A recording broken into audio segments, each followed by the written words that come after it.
and this is where sometimes you have to step away from the statistics, and sometimes think bigger picture.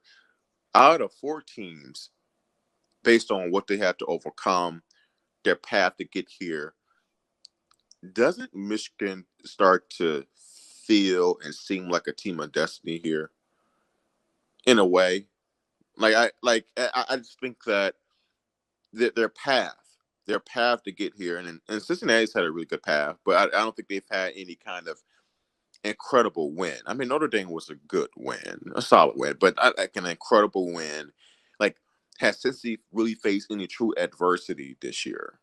What, that goal line stand versus Tulsa? I'm just saying, like, it saved our season. Alabama, they've been kind of up and down all year. They turn around and have a fantastic performance versus Georgia in the SEC title game. But I don't know. I mean, like, was that just a flash in the pan type game? Saban owns Kirby. Is this the real Alabama showing us finally surfacing? I just feel like Michigan, and call me out from being a fanboy, because I don't like when I have to deal with fanboys, but I just feel like Michigan's starting to feel like a team of destiny here. I'm not saying it's going to happen, but I do have that feeling. Well, I think when you look at the consistency, especially in the back half of the season, for Michigan, it's been a constant improvement week over week. And I'm not sure any other team that's in the college football playoff can say that.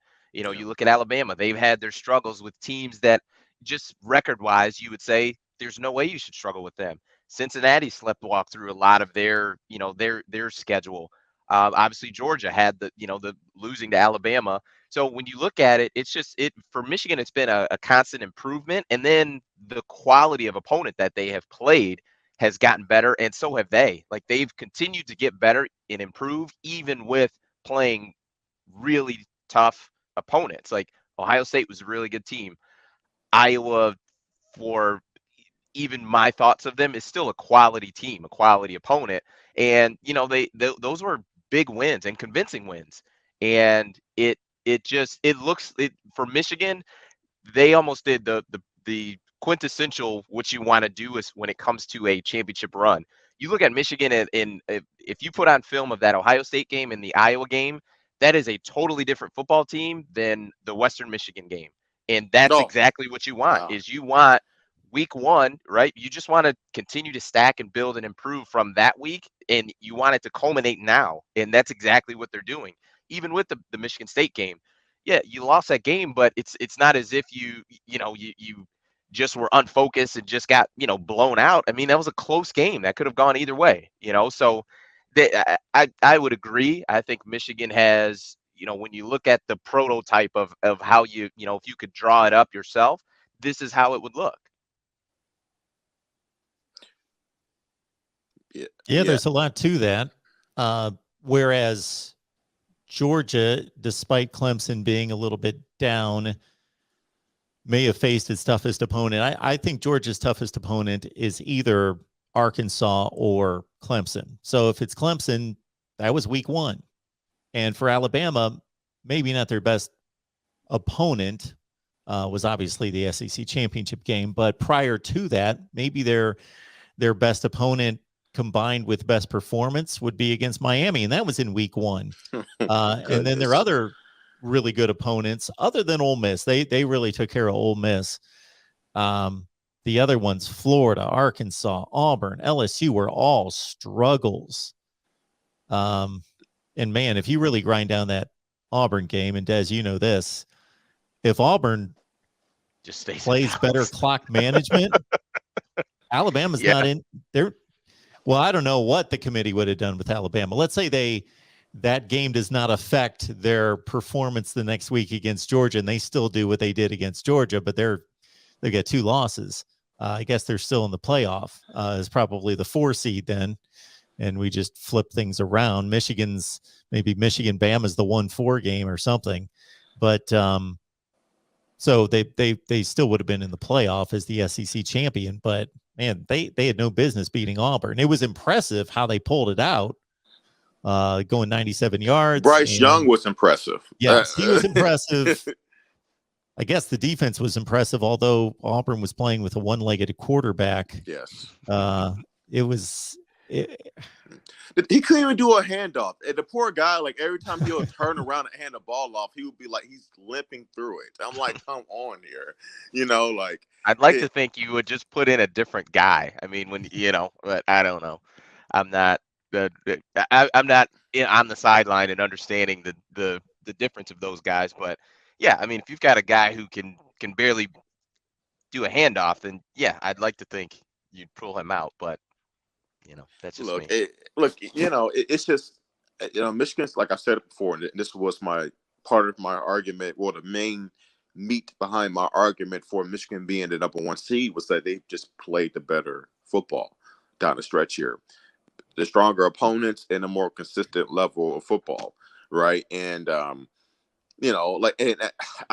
that's another interesting thing too, is like, what effect does this gap, this time, have on how the teams are playing? Does it help them? Does it hurt them? If you're a team like Michigan, it's like it seems like they've gotten better every week, right? Especially offensively.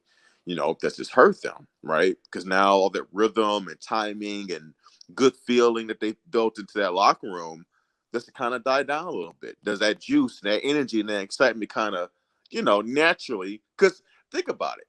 You just won a Big Ten title game. You're on a huge high, and that high probably stays another 72 hours. But then you have, and then you have like another. Think about this. You have another two weeks at least until you get to game week, and it's like, okay, now it's game week, and now you try to ramp it back up. I mean, it's hard to keep that kind of level of intensity and focus for essentially a month almost.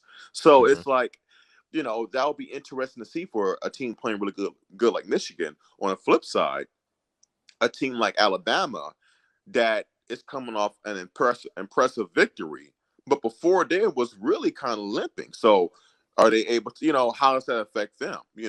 Does this halt that good feeling and that those good signs came from the last game, and do they revert back to some of those bad habits? Or does Saban, which he most likely is a safe bet to do, use his time to really clean all that stuff up? That's going to be another interesting factor, I think, in these games too. It'd be interesting to see because and maybe I'm off in this, but I would think that this prep would be different than normal bowl prep, just because there is the possibility of another game happening. But I don't know. I would imagine that you would probably treat it almost like a season, to where it builds to that crescendo. Like I would imagine early on, practice probably aren't overly physical, just because you have that opportunity for guys who are a little banged up or nicked up a bit to get healthy. So I mean, like I said, I don't know, and I'm not, plugged in or anything like that as far as what goes on in Ann Arbor. But I would imagine, you're probably going to have like a light week, that initial week, and then maybe some physicality in the second week. And then, after that, I would probably think you're still, running around, but kind of, less and less physical as far as practice goes. But that's just me kind of thinking about it off the top of my head. But the interesting part that the leaders on this team, as well as Jim Harbaugh and the coaching staff, will have to do is manage the noise and the distractions. And some of them are just part of the game, like Aiden Hutchinson having to travel to New York, right? New York City. There, so much going on with that. Him traveling, not at practice, so on and so forth. That's a distraction, but it's still a good thing. But you still have to taper that, right? So there's still that you just have to maneuver around it. Like it just kind of is what it is. You've got, I think the O-line won the Joe Moore Award, if I'm not mistaken. The best O-line in the agreed. Yeah.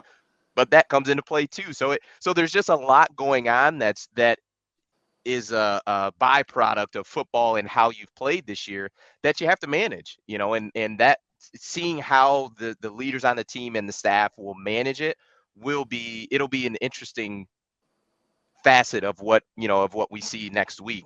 We've said it just time and time again. I have faith in the leadership on this team, with Aiden, with Cade, with Hassan Haskins, Ross, I feel like they will be ready to go Sure. because we've yet to see them have a game that they weren't ready to go.